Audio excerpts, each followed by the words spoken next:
Ses richesses étaient cachées là, dans ce trou lamentable qui ne valait guère mieux qu'un cachot. Midas s'y enfermait toutes les fois qu'il voulait se sentir particulièrement heureux. Après avoir soigneusement verrouillé la porte, il prenait un sac de pièces d'or, ou une grande coupe d'or, grande comme une cuvette, ou une lourde barre d'or, ou un grand boisseau de poudre d'or.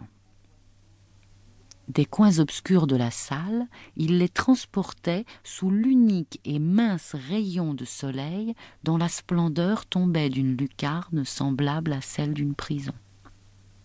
La seule raison qui lui fit apprécier ce rayon de soleil, c'est que, sans sa lumière, ces trésors n'eussent pas eu d'éclat.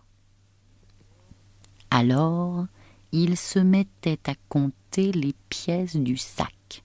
Il lançait la barre en l'air, la rattrapait dans sa chute, faisait couler la poudre d'or entre ses doigts, regardait l'image bizarre de son propre visage reflétée dans le cercle poli de la coupe.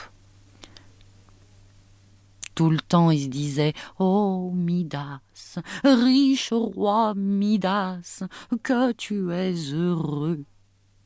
Tout de même, c'était risible de voir la grimace que lui adressait sa propre image à la surface claire de la coupe. On eût dit que, comprenant combien était folle semblable conduite, elle avait une tendance à se rire de lui. Midas se croyait heureux, mais pas autant qu'il eût pu l'être. Son plaisir n'aurait atteint toute son intensité que si l'univers entier était devenu la chambre de ses trésors, pleine de ce métal jaune, sa propriété. Vous êtes des enfants si bien informés qu'il est à peine nécessaire de vous dire qu'en ces temps très anciens, à l'époque du roi Midas, il arrivait une infinité d'événements que nous estimerions miraculeux s'ils se produisaient de nos jours dans notre pays. D'un autre côté, il est vrai, nous voyons aujourd'hui quantité de choses qui, non seulement nous paraissent merveilleuses, mais qui auraient complètement stupéfié les gens du bon vieux temps. Tout compte fait, notre époque est la plus extraordinaire des deux, je crois. Mais, quoi qu'il en soit, je continue mon histoire. Un jour, Midas se réjouissait comme d'habitude dans sa salle au trésor, quand une ombre tomba sur le tas d'or. Il leva les yeux. Qui vit-il?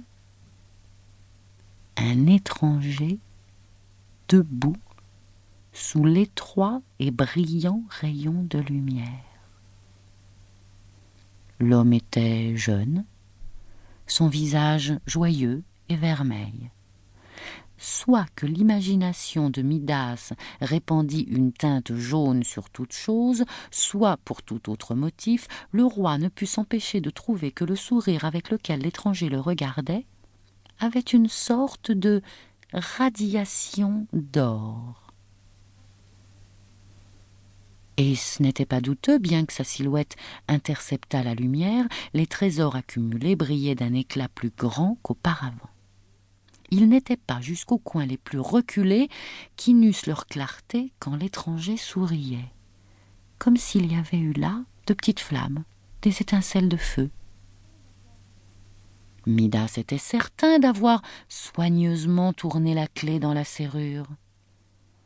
Nulle puissance terrestre n'était capable de forcer l'entrée de la salle. Alors, évidemment, ce visiteur devait être quelque chose de plus qu'un simple mortel. Inutile de vous dire qui il était. En ces jours, la terre était relativement neuve. Elle servait souvent, croyait-on, de lieu de promenade à des personnages doués de pouvoirs surnaturels qui s'intéressaient aux joies et aux chagrins des hommes, des femmes, des enfants, à moitié sérieusement, à moitié en se jouant. Midas avait déjà rencontré des êtres de cette nature. Il n'était pas fâché d'en trouver encore un. Et puis, l'étranger avait l'air de si bonne humeur, paraissait si bienveillant, sinon généreux, que lui prêter de mauvaises intentions eût été déraisonnable, sans doute. C'était bien plus probable.